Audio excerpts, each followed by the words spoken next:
Republican Senator Cynthia Lummis of Wyoming advocates for the establishment of a strategic Bitcoin reserve, suggesting the purchase of around 200,000 Bitcoin annually for 20 years to reduce national debt and safeguard the U.S. dollar. She emphasizes the importance of protecting individual property rights in Bitcoin and advocating for self-custody of wallets to maintain decentralized control. She sees potential for President Trump to support a pro-Bitcoin agenda and envisions a 21st century economy rooted in the U.S. with blockchain technology and digital assets. It's establishing a strategic Bitcoin reserve. On the other hand, though, some people say, why would we need such a thing? Well, first of all, Charles, I want to compliment you on your newest book. I read it, I loved it, and I recommend it to everybody. Thank you. And among the things you raised, Charles, in your book is the importance of having diversified assets, the importance of having some things that are a long-term store of value. And Bitcoin is certainly that. So why Bitcoin would make sense as part of our strategic reserves is that we recognize other long-term stores of value and put them in strategic reserve. We have a gold strategic reserve. We have an oil strategic reserve.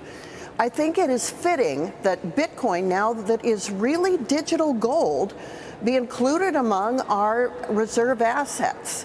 So I'm proposing in the Bitcoin Act that we purchase roughly 200,000 Bitcoin a year just by converting money we already have into Bitcoin and hold them for 20 years. If we did that with, say, 5% of all the Bitcoin that will ever exist, which is roughly 1 million Bitcoin, we could cut our debt in half in 20 years. And in the meantime, we would have an asset that's growing in value while our own dollar is decreasing in value. And thereby we could shore up the US dollar as the world's reserve currency.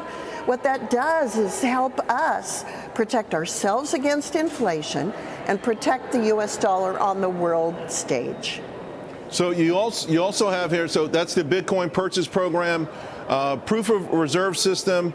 I want to shoot down to the bottom of the list and come back up because this is something that it seems really critical. Protect Bitcoin property rights, a firm's rights or of self-custody.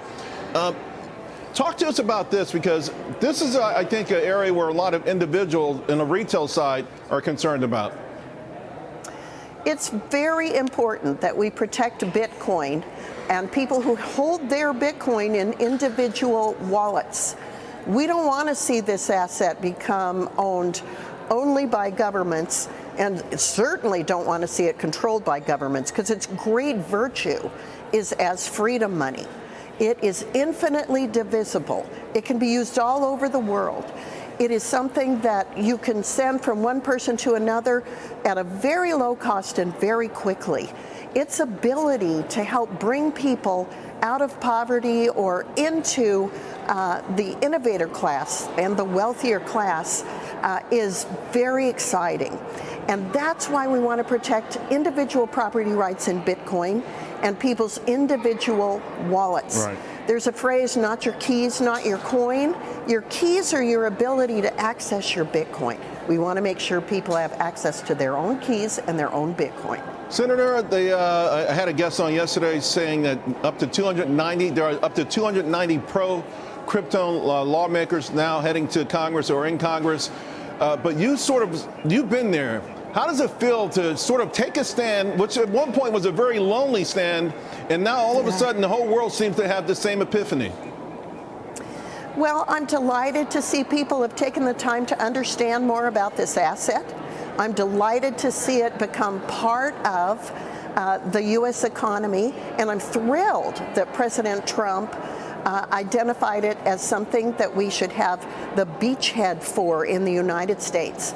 Because thus far, under the current administration, efforts to regulate it through enforcement actions, through penalties and lawsuits, has driven this industry into the arms of other countries, including the European Union.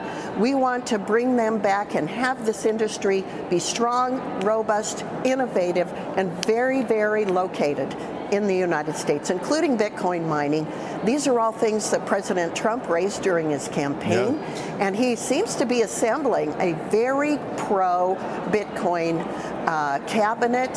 His leadership understand the assets, not only just Bitcoin, but other digital assets and the opportunities for blockchain. And it then moves into the whole AI culture as well. So I see these things as being part and parcel of creating a 21st century economy that has its anchor in the United States. Yeah, and let's hope, of course, that the Treasury pick will feel the same way. I got to believe that all the pieces of the puzzle are similar, and that will be the same. Again, congratulations, Senator Lummis, and thank you. You have been absolutely phenomenal, and I appreciate the compliment at the beginning of the interview. Thank you. Thank you, Charles. All right, see you soon.